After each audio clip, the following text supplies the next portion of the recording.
everybody. Welcome to Healing with Marcus. This is Marcus. So, if we look at the larger perspective, we zoom out a little bit. And when we start looking at Earth, look at it from more of a few hundred years at a time or 1,000 years at a time. We start to recognize that the events during World War II were very dark. And we were hitting kind of a bottom just before World War II and then in World War II. And then we slowly rebuilt. But if we look at what we refer to as the matrix, we talk about the corporate takeover of our world and the government/corporate takeover of each individual.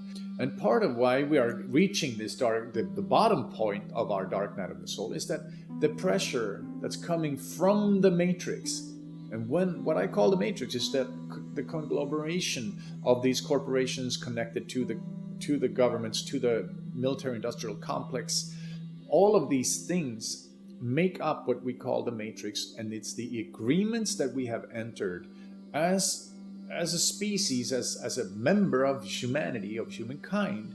We have entered into these agreements that states that if I don't make enough money, I'm not a good enough person. If I make a ton of money, I'm a better person.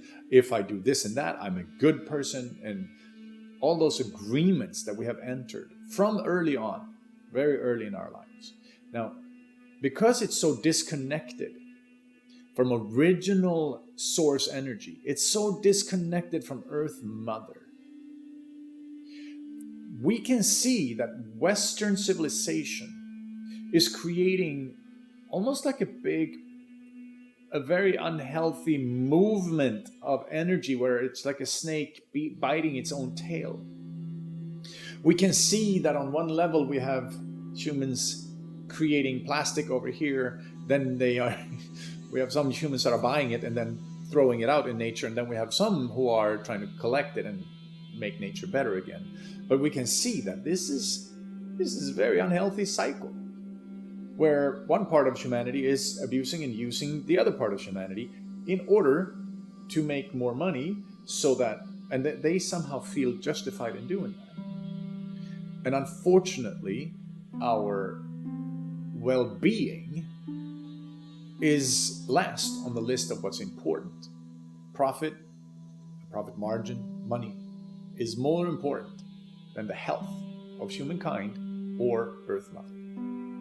All of this is to say that humanity as a group is coming closer to a bottom.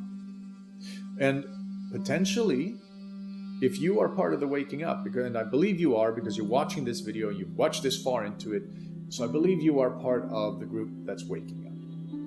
And the more of us that are waking up, we enter into a new frequency of existence. We begin to kind of create a new frequency, or at least we're tapping into a higher realm, a higher frequency, higher vibration that helps us to stand strong. And here's that other thing, right? We grow roots into Earth Mother. That also helps us to stand strong.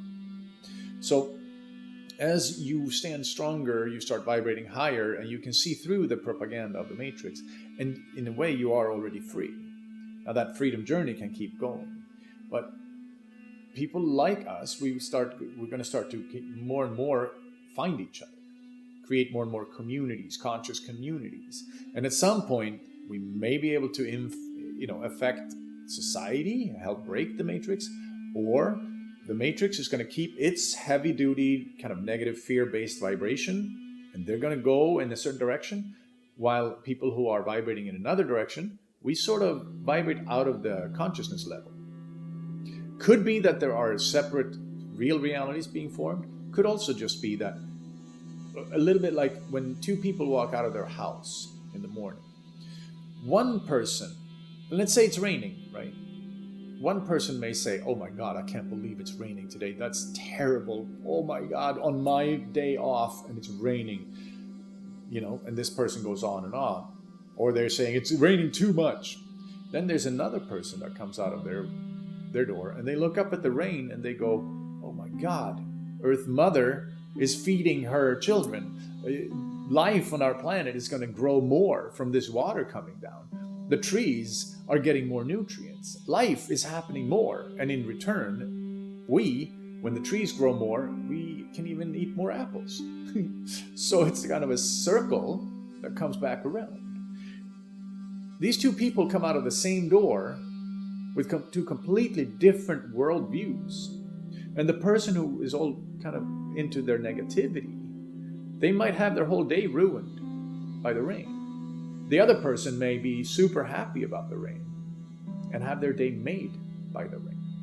So as we start to understand that my vibration, my perception of the world is going to flavor and change how I perceive it, things may turn out so much better.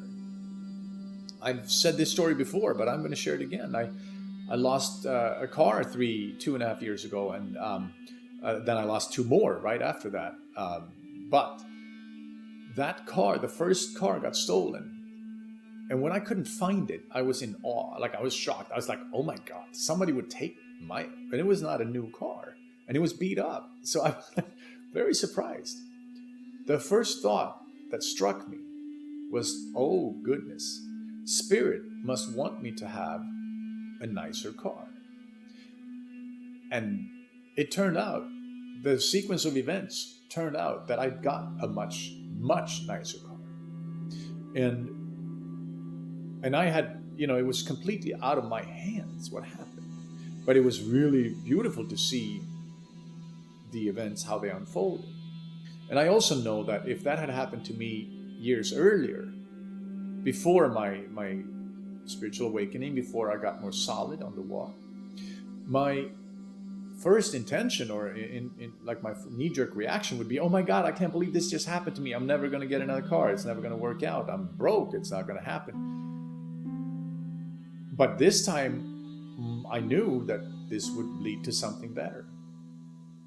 So as we shift our sense of reality, as you shift where you're coming from in your reality, you become aware of like a whole different sense of it. But while the person who is totally caught up in the matrix or in the political charades and the games, their world might look terrible, while your world looks beautiful. And this is the last point, I guess, I think I'm going to make. The involvement and development of the matrix is not only based on this, but it has a large part of it. There's been a sort of a focus on toxic masculine for a long time. So, and what happened to, if you look at it from a shamanic point of view or from the indigenous people, most indigenous people, they lived in coherence with Earth Mother. They knew their dependency on our planet. They knew how interconnected everything was.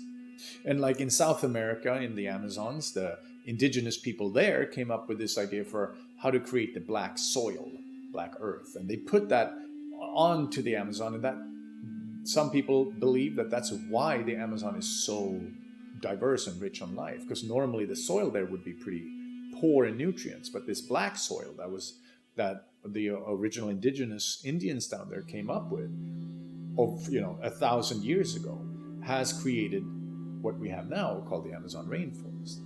And so if we look at indigenous people being in touch with Earth Mother, they worshipped Earth Mother. They were in touch with her a lot, and Earth Mother in those times were not something terrible, right? Or the Great Spirit, Wakantanka, which is, in northern Native Americans, they were connected to the Great Spirit.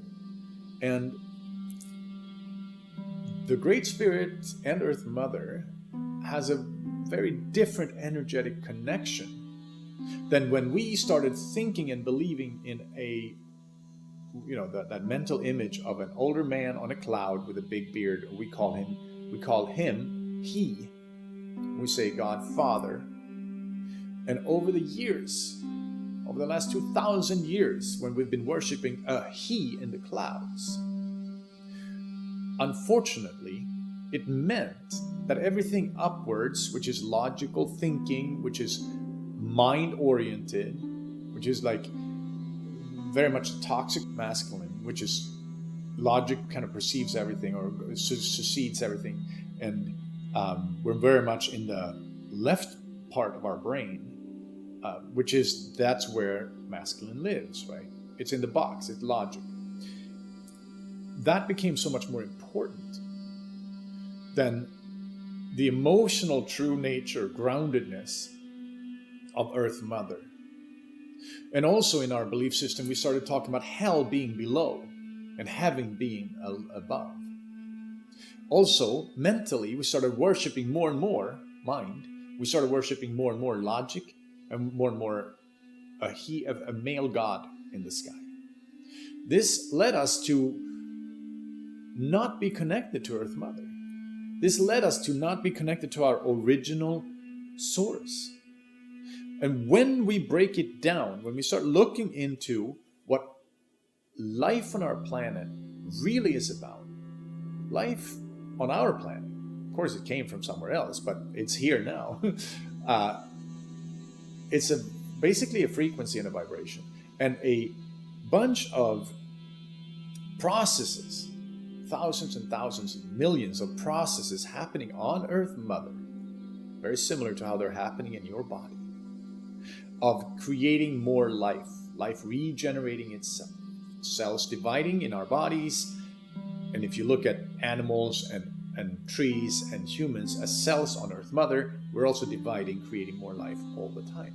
Life is developing itself.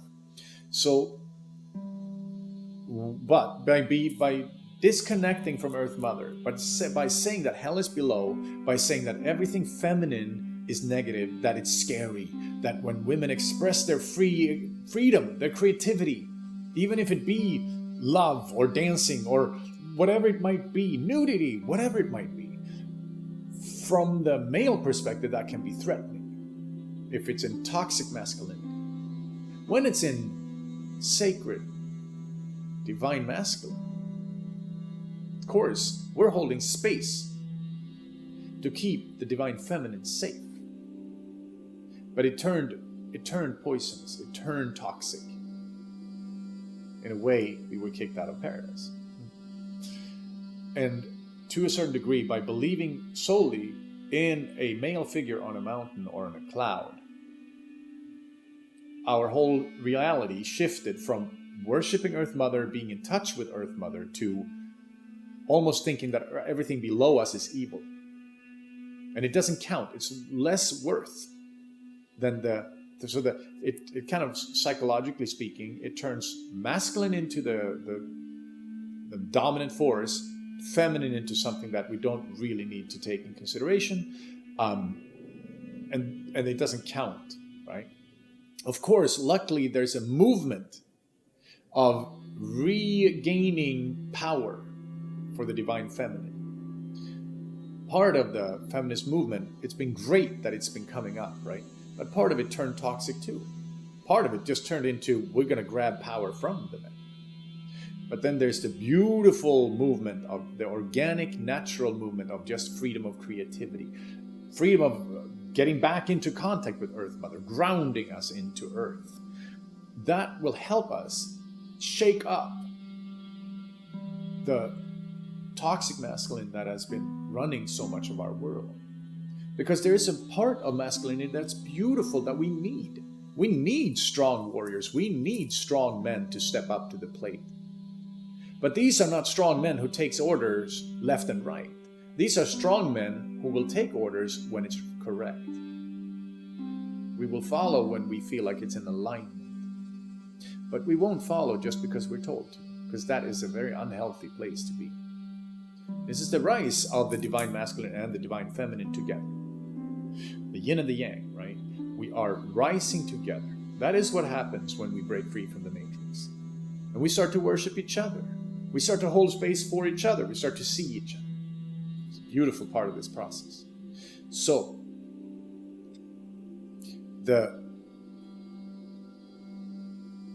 dark night of the soul for humanity can be remedied by awakening to our true inner nature, to reconnect to Earth Mother, to see past what the news are trying to tell us, to see past what all the propaganda is coming our way with, to see past the mind control that's going on so many levels. Um, but many of us have to go pretty dark, pretty deep for us to wake up.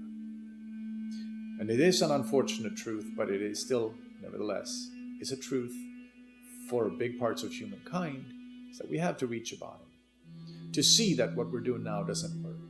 We need new solutions that are in alignment, organic, healthy, divine solutions that are in alignment with the flow of life, that is supporting life on our planet, supporting Earth Mother and the divine masculine Father Sky, but not at the cost of one or the other. Yes? Thank you for watching this video. Like and subscribe if this spoke to you. Feel free to share it. And hope to see you again soon. All right. Namaste. And Aho.